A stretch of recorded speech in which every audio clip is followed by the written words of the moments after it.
Un nouveau message d'un ancien trésor.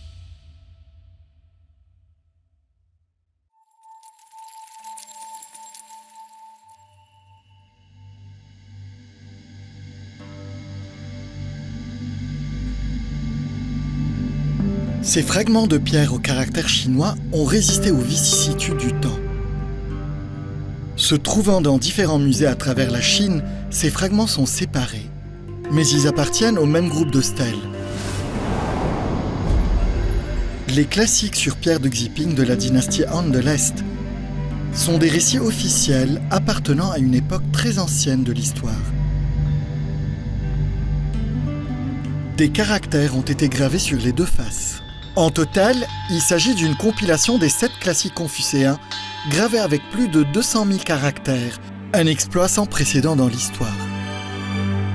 Les pharaons égyptiens ont inscrit leurs décrets sur la pierre de Rosette. Les anciens babyloniens ont sculpté le code d'Hammurabi sur stèle, alors que les anciens chinois avaient leurs classiques confucéens gravés dans la pierre. Dès le début de la dynastie Han, les gens ordinaires ont pu gravir l'échelle sociale grâce à l'éducation. Faisant partie du programme d'études officielles, les classiques confucéens ont établi des normes morales pour le développement de la société. Les écoles publiques et privées ont prospéré comme jamais auparavant, et le modèle éducatif établi s'est transmis à travers les âges. Avant l'invention de l'imprimerie, la diffusion des œuvres classiques reposait sur la transcription. Au fil du temps, les erreurs étaient inévitables. Durant la 4e année du règne de l'empereur Ling, le fameux calligraphe Caiyang et ses collègues ont réclamé qu'une version définitive des classiques confucéens soit gravée à l'Académie impériale pour corriger les erreurs précédentes. Des étudiants sont alors venus prendre des frottements des stèles, relire les textes et apprendre à écrire. Le texte intégral des classiques sur pierre de Xiping, écrit en caractère chinois droit, reflète l'art de la calligraphie et de l'estampage.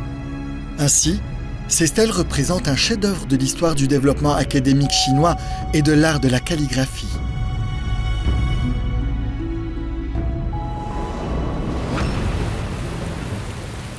Cependant, le monde était imprévisible pour les stèles et les hommes.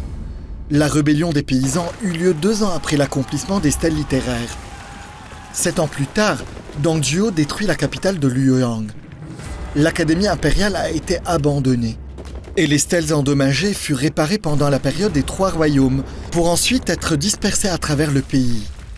Pendant le règne des dynasties du Nord et du Sud, Gao Cheng déplaça les stèles à Ye, la capitale du Nord Qi. Mais elles tombèrent dans l'eau à mi-chemin et moins que la moitié atteint la capitale. Pendant le règne de la dynastie Sui, elles ont été transférées de Ye à la nouvelle capitale de Chang'an, pour être ensuite utilisées comme piédestaux. Au moment où Wei Zheng a essayé de les sauver pendant le règne de la dynastie Tang, il n'en restait presque plus. Dès lors, il n'en restait que quelques fragments éparpillés.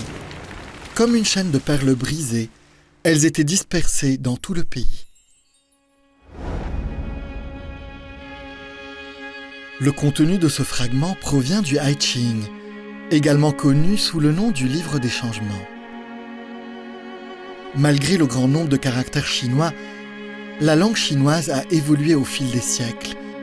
L'héritage de nos ancêtres nous aidera à mieux apprécier et à mieux respecter le passé.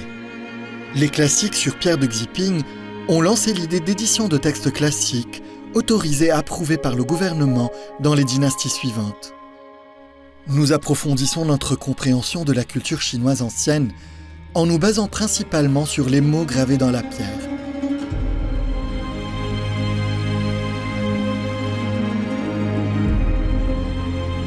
Les Han chinois ont montré que la rétrospection nous rapproche de la vérité. Gravés sur ces pierres froides, les caractères qui portent des significations profondes ont inspiré des personnes à reconstituer les fragments tout au long de l'histoire. Aujourd'hui, plus de 8000 caractères des classiques sur pierre de Xiping ont été récupérés, pièce par pièce, caractère par caractère. Une culture renaît et se réunit.